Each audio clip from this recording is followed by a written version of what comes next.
Jusqu'ici, la numérisation a surtout profité aux grandes zones urbaines.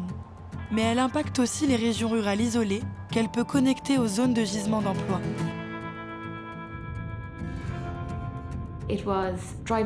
C'est en conduisant à travers l'Irlande rurale et en voyant des petites villes qui visiblement se détérioraient et les rues principales qui semblaient mortes que je me suis demandé comment résoudre ces problèmes.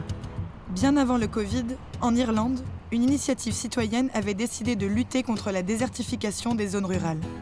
Objectif, aider les gens isolés à télétravailler plutôt que de déménager. Tracy Keogh est la fondatrice de Grow Remote. Grow Remote est une organisation de développement communautaire qui rend le travail à distance à la fois visible et accessible. Dire il n'y a pas de travail ici est une attitude défaitiste. Ce que nous devrions dire, c'est il y a des emplois partout. Et moi, je suis ici.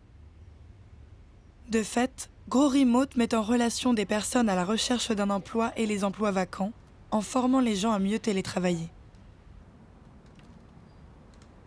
Par travail à distance, nous entendons des emplois indépendants de leur localisation. Donc pas des emplois freelance, de l'auto-entrepreneuriat, juste de l'emploi. Comment ça va, Mike? Bonjour, comment va? Comment vas-tu? T'as trouvé un nouvel emploi? Ouais, merci, oui. Je suis devenu ingénieur senior. Incroyable, c'est génial. Ouais, je suis assez content. J'aurais jamais cru que je serais capable de travailler à distance. Donc j'ai juste décidé de postuler selon mes qualifications, et voilà.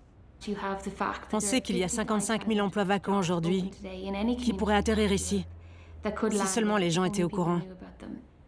Nous avons aussi beaucoup de gens qui sont du coin, qui seraient parfaits pour les emplois à distance comme le mien. Il n'y a aucune raison que les autres ne puissent pas faire exactement comme moi. Pas besoin d'aller dans une grande ville pour décrocher un bon travail. C'est possible où qu'on soit. Oui, c'est l'idée. Il y a une statistique en Irlande que le gouvernement utilise. Pour chaque emploi créé par nos institutions, on en crée 2 dans la communauté, dans un café, dans une librairie, et c'est là que nous recommençons à ramener la vie. Quand une ville redevient attrayante, il y a plus de revenus disponibles. Joanne Ozzie, qui a un poste de direction à la Banque nationale d'Irlande, est une fervente défenseuse de Grow Remote et une amie de Tracy. Parfois, les gens disent « Comment faites-vous pour gérer une équipe à distance? Comment pouvez-vous avoir des échanges francs ?» Mais je me sens personnellement bien plus connectée avec mon personnel qu'auparavant. Je supervise 800 collègues. Je leur parle sur Skype, Zoom, Teams. Et en fait, je me sens plus connectée et c'est juste fantastique. Combien de temps supplémentaire passes-tu dans ta communauté locale? Comment ça se passe?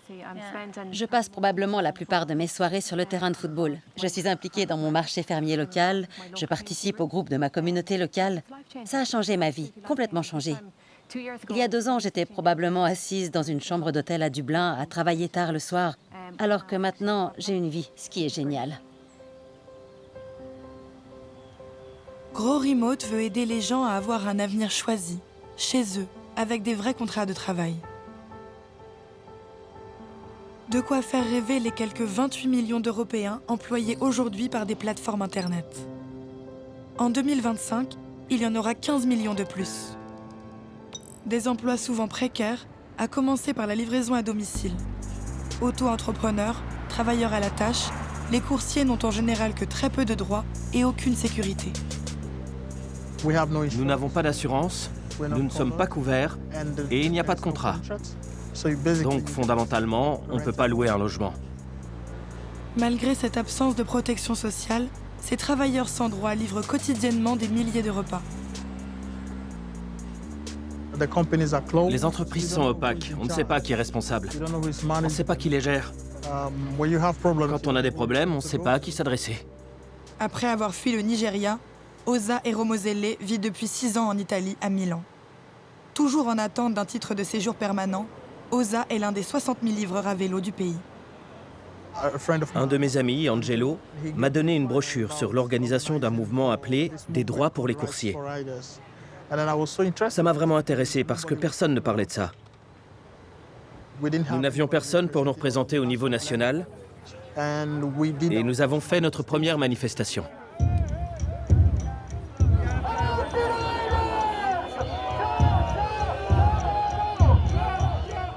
Nous voulons être appelés des travailleurs, pas juste des coursiers. Nous avons donc décidé d'utiliser ce moment pour faire comprendre que nous ne sommes pas des esclaves, mais des travailleurs, et que nous méritons certains droits.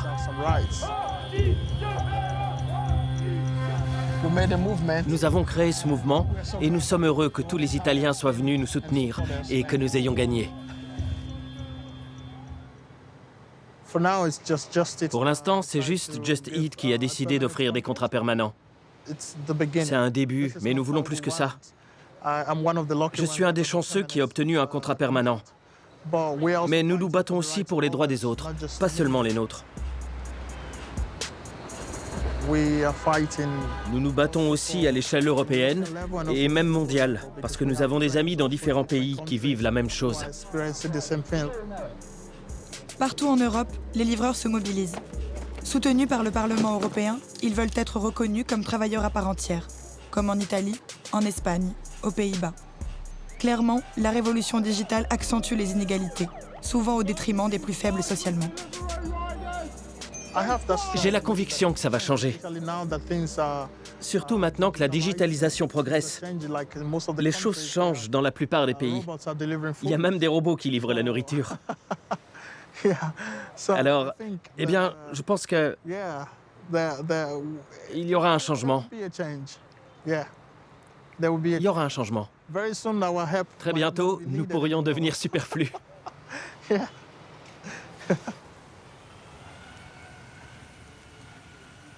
En Estonie, les startups préparent déjà cet autre avenir, celui où le livreur humain deviendra optionnel.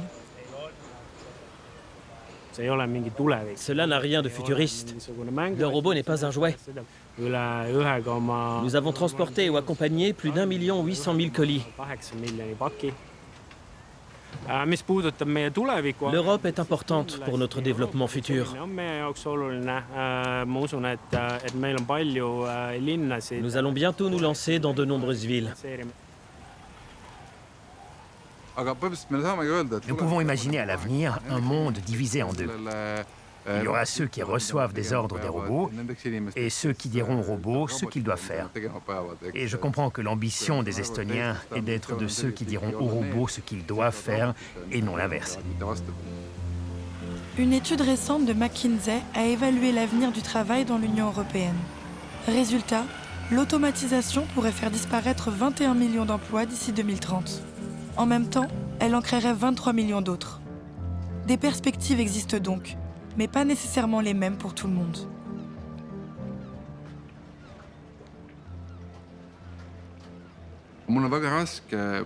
C'est difficile pour moi d'expliquer à un Allemand la beauté de la digitalisation, parce qu'il n'a pas encore découvert tous les avantages qu'elle procure. À quel point ta vie devient plus simple, le temps que tu gagnes en ne courant plus partout en vain, parce que tout est automatisé. On peut dire que l'Allemagne ou la Suisse n'ont pas vraiment encore commencé à numériser à fond leur pays.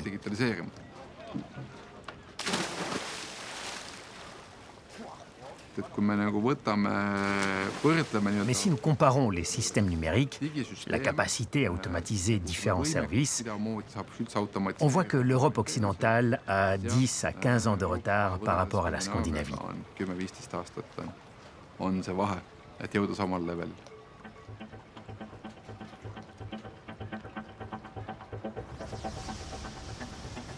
Dans la grande compétition numérique, l'Europe ne rattrapera peut-être pas les États-Unis et la Chine. Mais son ambition est de faire en sorte que la transformation digitale renforce la souveraineté de ses citoyens et leur garantisse la protection de leur vie privée.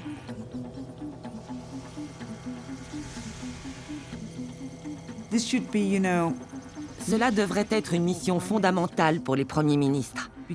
Parce qu'il est essentiel qu'en tant qu'humains, nous sachions à quoi nous avons affaire. Sinon, nous risquons de n'être que des pions générant des données et non des citoyens qui agissent. Pour moi, l'essentiel, c'est que les gens se sentent responsabilisés. Ce sont mes données, je les ai créées, je les possède, je les contrôle. Et aussi que nous, en tant que société, décidions de ce que nous voulons faire de la technologie, afin de rester une société d'humains et non une société technologique. Le potentiel existe. À l'Europe de profiter de la prochaine vague de transformation et renforcer sa compétitivité et son indépendance. L'avenir numérique est entre nos mains.